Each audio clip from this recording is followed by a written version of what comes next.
धन्यवाद। आज की इस चुनावी सभा में मंच पर विराजमान भारतीय जनता पार्टी दिल्ली प्रदेश के हमारे महामंत्री द्वय श्री कुलजीत चहल जी, श्री हर्ष मल्होत्रा जी,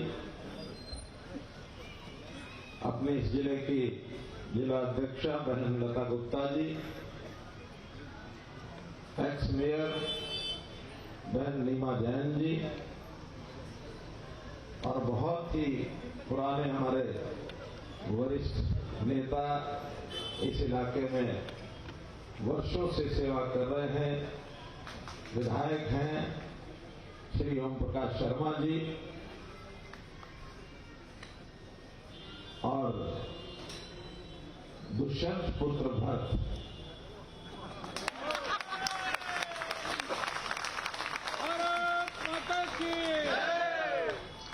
इस क्षेत्र से, शाहदरा क्षेत्र से नगर निगम के लिए हमें 8-10 दिन का समय मिलता है।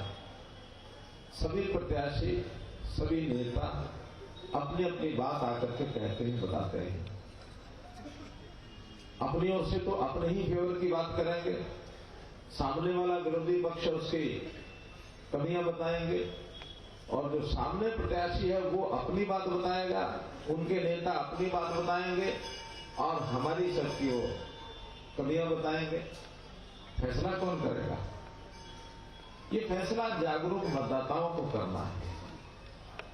एक 5 साल के बाद आने वाला एक ऐसा यज्ञ है, ऐसा एक लोकतंत्र का उत्सव है।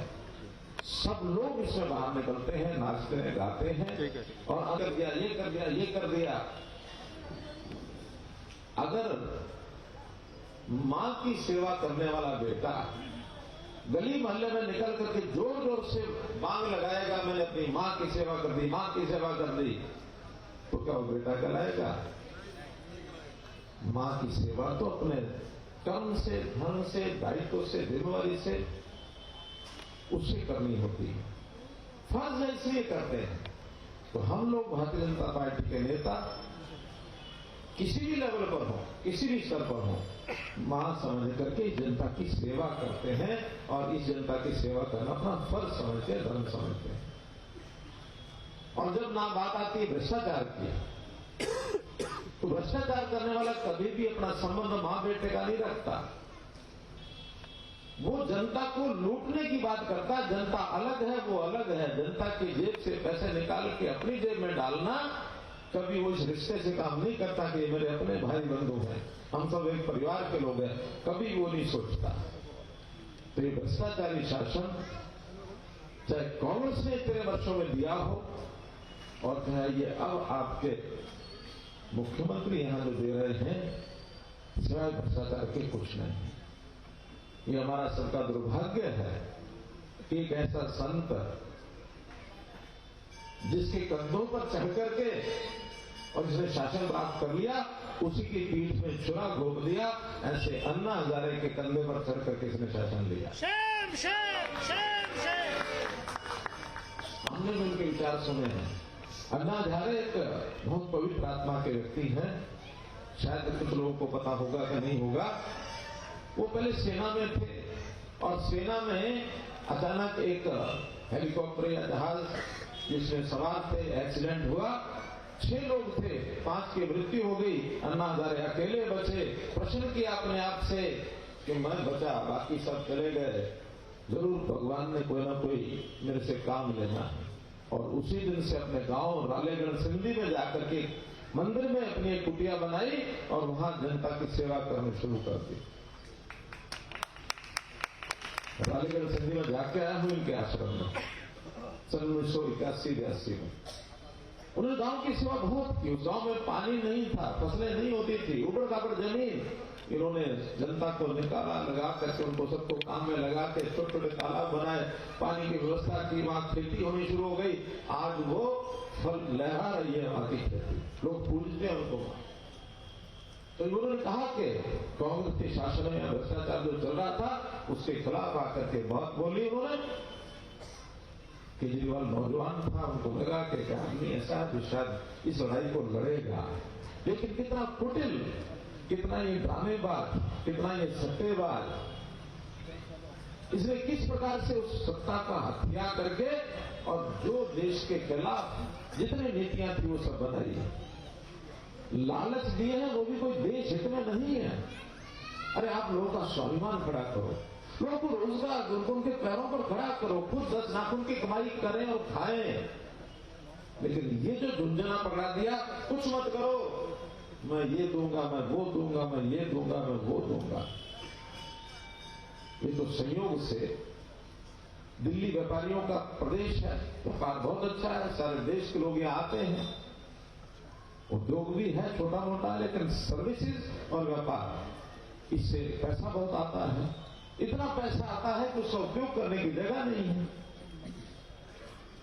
इनके स्कूल 1047 स्कूल है, हरियाणा के स्कूल 14,000 स्कूल है।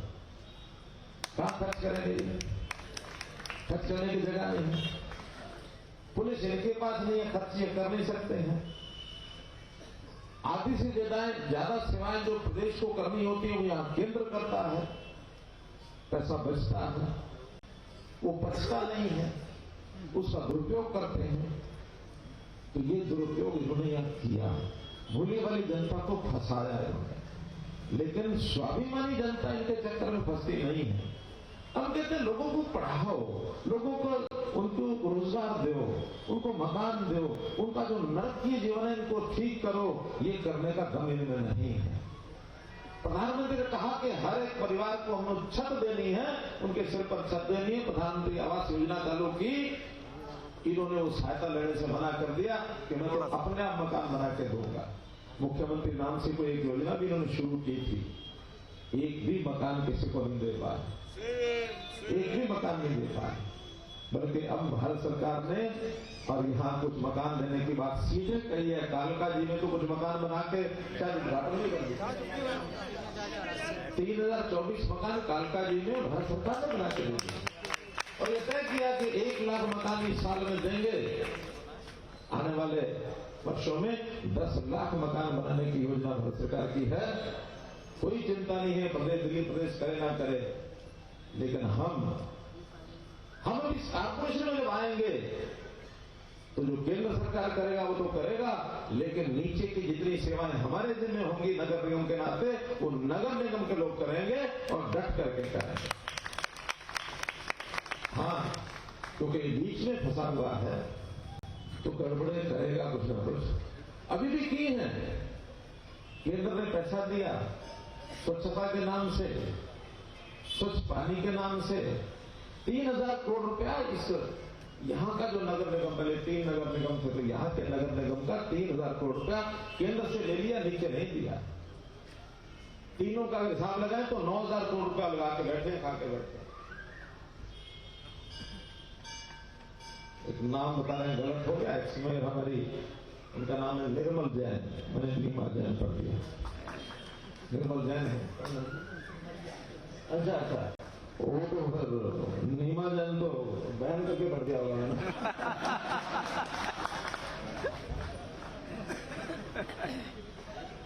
हो जाता कभी कभी। अब ये अंग्रेजी ऐसी है, क्या करूं। NIR वो लिखा हुआ था, मैंने आर को M में मिला दिया, वो नीमा ही हो गया। चलिए, तो इस नाते से हजारों करोड़ रुपया बीच में रोक के बैठ गए हैं।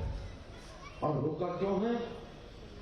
लालच देने के लिए, पैसे बांटने के लिए। ये पैसे बांट के चुनाव जीतने का काम, ये लोकतंत्र की हत्या है।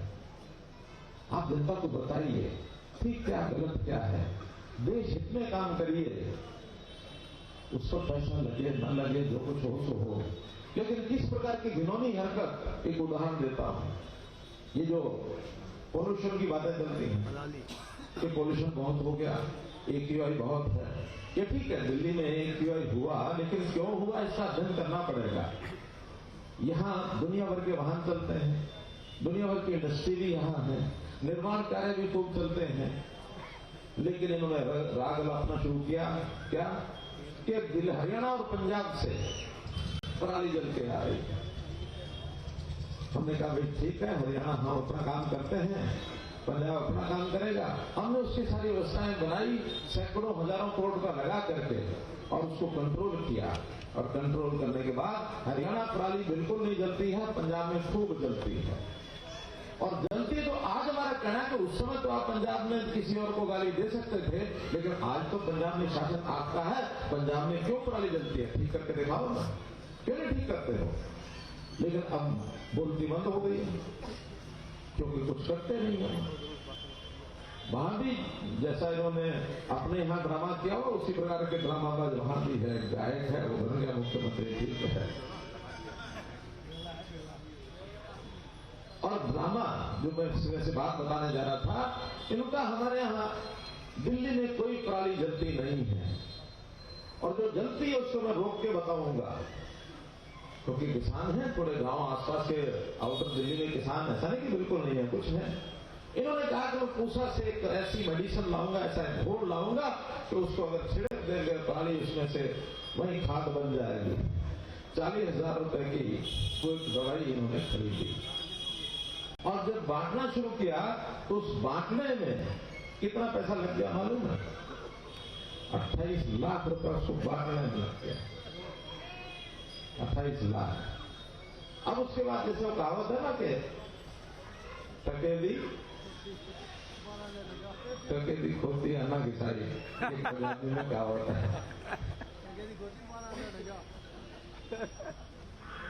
तो लाखों रुपए लगा दिए उसको वितरण में, यहां तक भी लोगों को नहीं पता लगा।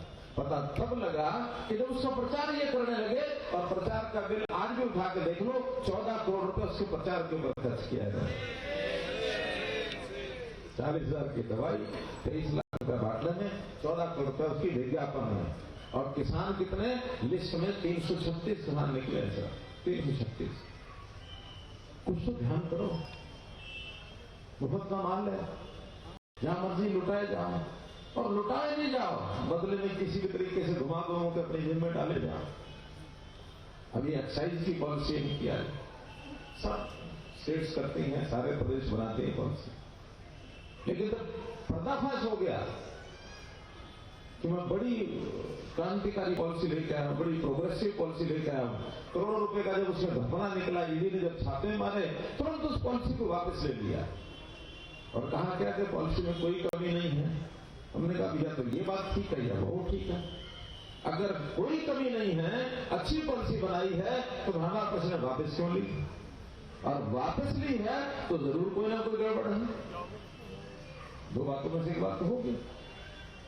इतना दम था कि अच्छी पॉलिसी नहीं। हम भी 8 साल से अपना स्टेट चला रहे हैं, हर साल पॉलिसी जो होती है छोटा मोटा माइनर को अगर उसमें परिवर्तन करना होता करते हैं, पॉलिसी मोटे रूप से यही होती है। इन्होंने ऑल टुगेदर बदल दिया, प्राइवेट लोगों को ठेके दे दिए, अभी तुम जानो, तुम्हारा काम जाना, इधर से लो, उधर भेजो, हमारा हमें दे दो, अपना माल निकाल लेंगे इसमें से। अभी पता लगा स्कूलों में, जिस स्कूल का ये दुहाई देते कि मैंने ऐसे स्कूल बना दिए, इतने अच्छे कर दिए, कर दिए, वो कर दिए, 1300 करोड़ रुपया स्कूलों की बिल्डिंग में और वहां के स्मार्ट क्लासरूम के अंदर, उसके अंदर खा गए 1300 करोड़ रुपया। अपनी कंपनियां बना दी और कंपनी को संचालन दे दिया सारा, कोई उसमें कंपटीशन नहीं, कोई कुछ नहीं।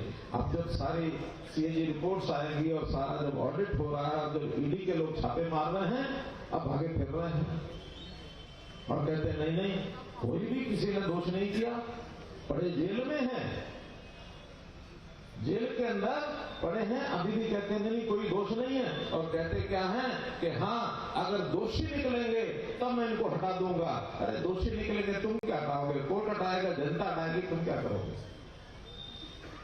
अगर आज ब्लेम लगा है, आज आपके ऊपर दोषी करार दिया गया है, तो उसको आज ही हटाना चाहिए मंत्री को। एक तरफ जेल और दूसरा वहीं से शासन करता है। हमारे नेता जब भी कोई इस प्रकार की कोई बात किसी को बोल जाए, सबसे पहले नैतिकता के आधार के ऊपर सब छोड़ देते हैं कि जब तक साफ सुथरे होकर नहीं निकलेंगे तब तक राजनीति नहीं करेंगे। ऐसे हमारे आडवाणी जी ने एक नाम लाइन कहीं किसी ने लिखी नहीं लिखी भगवान जाने, लेकिन चर्चा ये है कि डायरी के अंदर नाम लिखा गया आडवाणी जी ने तुरंत सारे सरकार के पद, पार्टी के पद सब छोड़ दिए, सब छोड़ दिए। तो हिम्मत है तो करो के रखाओ ना, लेकिन नहीं, चिपक के बैठे हैं। सारे मंत्रियों पर आरोप लग गए हैं, विधायकों पर आरोप लग गए हैं, कुछ तो छोड़ भी गए हैं, निकाले भी हैं। इतनी भ्रष्टाचारी सरकार हमने कभी देखी नहीं। तो मित्रों, हम आपके पड़ोस में हरियाणा में हैं। भ्रष्टाचार कांग्रेस के उस समय थे, हमने आके एक एक करके उजागर किए और उजागर करने के बाद इनको सजा देने की सजा दी है। हाँ, ये बहुत बड़े गैंग भी हैं भ्रष्टाचारी, चाहे नौकरियों देने के लिए थे, चाहे बदलियां करने के लिए थे, चाहे इंडस्ट्री में सीएलयू देने के लिए थे, हमने सब ठीक कर दिया। कोई वहां पर्ची खर्ची नहीं चलती सरकार में नौकरी लेने के लिए। 1 लाख लोगों को नौकरी में दिया बिना पर्ची के, बिना खर्ची। तो हम चैलेंज करते हैं कि अगर किसी से पैसा मांगा तो बता दो, उसी दिन साफ कर देंगे उसको। 672 लोग हमने पकड़ के अंदर किए हैं जो ये नकल कराते थे।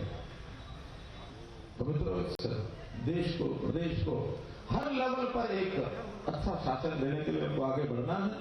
देश का शासन मोदी जी के नेतृत्व में बहुत अच्छा चल रहा है। प्रदेश के शासन के लिए कितना बाकी है? 1 साल 25 में 2 साल बाकी है। लगा लेंगे 2 साल बाद, ये हिसाब कर लेंगे जब करना होगा। लेकिन आज मौका है एमसीडी के चुनाव में। ये भी सरकार उसी बराबर, उतनी बड़ी है, छोटी नहीं है। नगर निगम भी, जो महानगर निगम, जो एमसीडी, ये भी साइज उतना ही है। और अब तो 3 की बजाय 1 कर दिया। 3 क्यों किए थे चिराग दीक्षित ने, हमको मालूम नहीं क्यों किए थे, लेकिन जरूर कोई ना कुछ खेल चला होगा उस समय, ताकत कम करने के लिए किया होगा। आज एमसीडी की पूरी ताकत सरकार के बराबर, दिल्ली सरकार के बराबर है। यदि आप ये सरकार अपनी बना लेते हैं तो एक शब्द होता है सैंडविच, सैंडविच पीस देंगे, पूरी गड़बड़ करेंगे तो पीस देंगे, ऊपर भी नीचे भी करते रहना, कोई गलत काम नहीं करने देंगे। तो मित्रों, बातें कहने के लिए बहुत, टीम लगा के बना हुआ था ये मोहल्ला क्लिनिक, मैं देखने के लिए चला गया, बल बाहर उस आंगन के अंदर कुत्ते गधे से घूम रहे, दिखाने के लिए 10 बात बनाई होंगी, ऐसा नहीं है, लेकिन खर्चा करते नहीं है।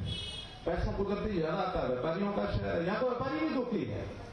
अभी पिछले भगीर प्लेस के लोग मेरे पास आए, हमारे पास खाली बावली के ड्राई फ्रूट्स वाले लोग आए कि हम यहाँ घुट गए हैं, यहाँ हमारी कोई व्यवस्था नहीं है, पता नहीं कब इस तंग गलियों में दुर्घटना हो जाए, आग लग जाए, कुछ भी हो जाए, कोई व्यवस्था यहाँ नहीं है, हमको आप खुली जमीन दे दो। सदर गुजार के लोग हमारे पास आए, खुली जमीन दे दो। लकड़ी मंडी के लोग हमारे पास आए हैं। हम तो कह रहे हैं कि दिल्ली के लोगों को पिसने नहीं देंगे। पहली बात तो कि एमसीडी में स्वयं आएंगे, सारी व्यवस्थाएं ठीक करेंगे, कोई कमी रहेगी तो हरियाणा आपके सिर पर खड़ा है। हरियाणा के लोगों की तरफ से किसी प्रकार की कमी नहीं आने देंगे। और ये खबर जो घर में बैठे हैं जीत पार्टी वाले, जो दोपहर बाद आते हैं, उन तक पहुंचनी शुरू हो जाती है। और जब उनको पहुंचती है, उनको लगता है अपना वोट खराब नहीं करना।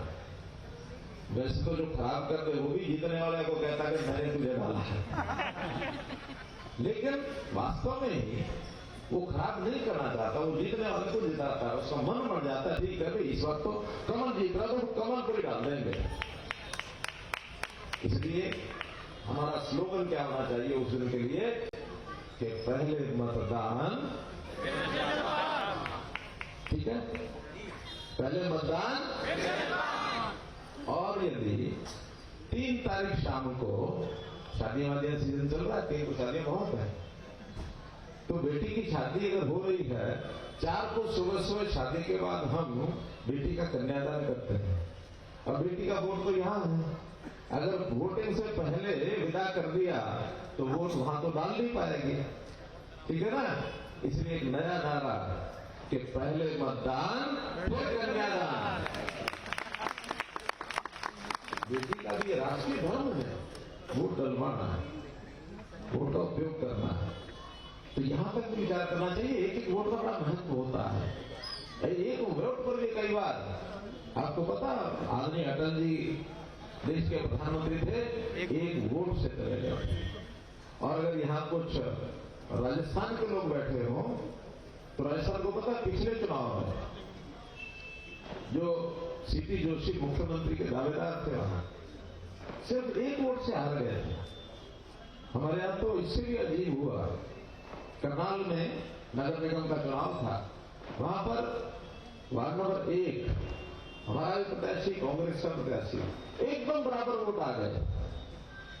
क्रॉस हुआ, किस्मत बीजेपी की चमकी। मैं यही कह रहा कि बराबर वोट, हमको वोट बहुत अच्छी मात्रा में बढ़ा के चल रहे हैं, लेकिन एक वोट से ही बढ़ता है, किसी का वोट रह ना जाए। और सबसे वोट मांगना है। कई बार हम वोट मांगते नहीं है, सामने वाला सोचता है कि भी हमने वोट मांगा है, देने की इच्छा तब भी नहीं देता हो, कहता कि अभी से इनका ये हाल है, वोट मांगने ही नहीं आया, जीत के पता नहीं क्या करेंगे। जैसे किसी रिश्तेदार के घर में अगर शादी होती है किसी रिश्तेदार के लड़के लड़की की, तो जब 6-7 दिन रह जाते हैं तो उनको इंतजार होता है किसी का कार्ड का, और मानो 5 दिन रह गए, 4 दिन रह गए। दिल्ली एनसीआर की हर छोटी बड़ी खबर जानने के लिए सब्सक्राइब करें अपना पसंदीदा चैनल TV9 दिल्ली एनसीआर। साथ ही बेल आइकन जरूर दबाएं, जिससे हर खबर सबसे पहले पहुंचे आप तक। फेसबुक पर हमें सर्च करें @TV9 दिल्ली एनसीआर।